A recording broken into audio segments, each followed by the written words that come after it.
you guys, Tomboy601, and today we have a litany of details about the next update, and we're going to go through everything we know before the patch notes come out. If you're interested in patch notes, though, make sure you hit the like button, hit the subscribe button, because of course we will have that come Thursday morning, because it is patch notes week, and you know what that means.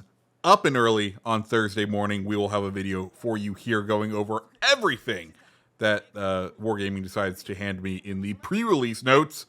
Thank you, Wargaming, because I am one of their CCs, but still, we'll have that for you right here. Okay, first, let's go ahead and go chronological with this because, well, over the weekend, there was this short released as a bit of a teaser, and as I'm sure you can see, Azure Lane Wave 5 is making its way to us here at World of Warships, and I have to say I am very excited for this, if only because it means we're not getting guises. It means we are actually getting commanders, and commanders get to spice life up a little bit. But they didn't reveal what ships, but to the eagle-eyed viewer among us, we will be able to dissect and figure out which ships are coming. So first one is going to be Azure Lane Cheshire. Over on PC, there is a unique version of Azure Lane Cheshire. If you're not if you're not familiar with what Cheshire is over here,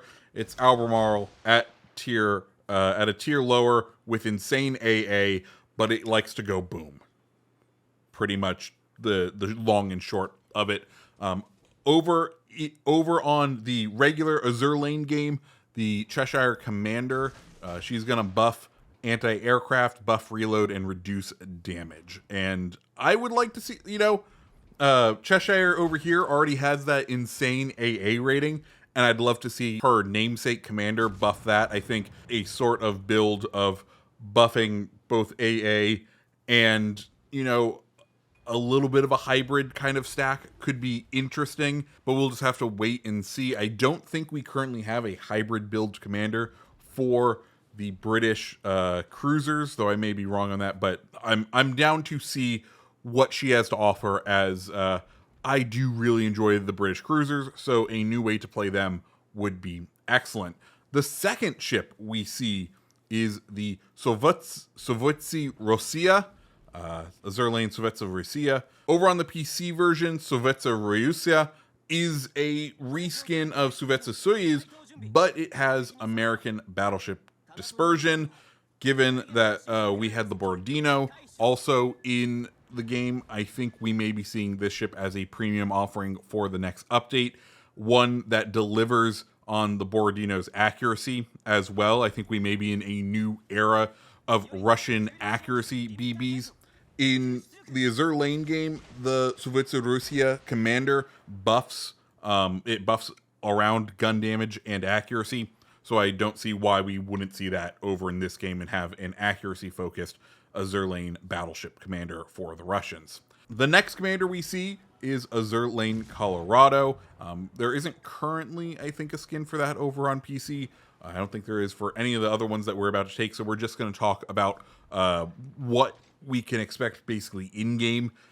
So for Colorado, Azure Lane Colorado, in the Azure Lane game, she actually has the same skill as Azure Lane Nelson, that big 7. If you're unaware, that buffs HE and AP damage by 16% for the cost of 15% pen damage in our game. So if they just want to bring Azure Lane Nelson over to the Americans, have a hybrid American commander with big 7, I think people are going to really enjoy that, especially pairing it with like Ohio. So that's my prediction and kind of what I hope to see from it, but I could be totally wrong on that one. After that, we have Azure Lane Zara. In the Azure Lane game, she buffs HE and SAP shell damage, and then she also has some defensive perks. As far as what would I expect over here, maybe we have something that buffs SAP damage that really builds into it. Maybe it cuts down the reload time when using SAP to make it kind of normalized. I know I think people would say that would probably be broken, but I don't feel like I see enough Italian cruisers out there to really claim that the SAP is that broken. Or they could make a skill that gives the Italian cruisers the PC smoke. For Italian cruisers on PC, they have a duration of smoke that's just as long as our battleships over here. They get a lot more time to maneuver. It gives you a lot more chances to do things, and I think we could really kind of use that over here. After that, the final ship in this little roundup is going to be Azure Lane Bismarck. Over on the Azure Lane game, she has stats that are going to help take less damage for you and your team and have a higher fire chance. I think this could be interesting because if they keep those skills and bring them over, especially the higher fire chance, usually in this game, when we buff fire chance, we also buff the secondary gun fire chance. And of course, Bismarck is a secondary battleship, so buffing the HE chance on the secondaries could be an interesting way to go for this one, and bring a new way to play Bismarck. Cool.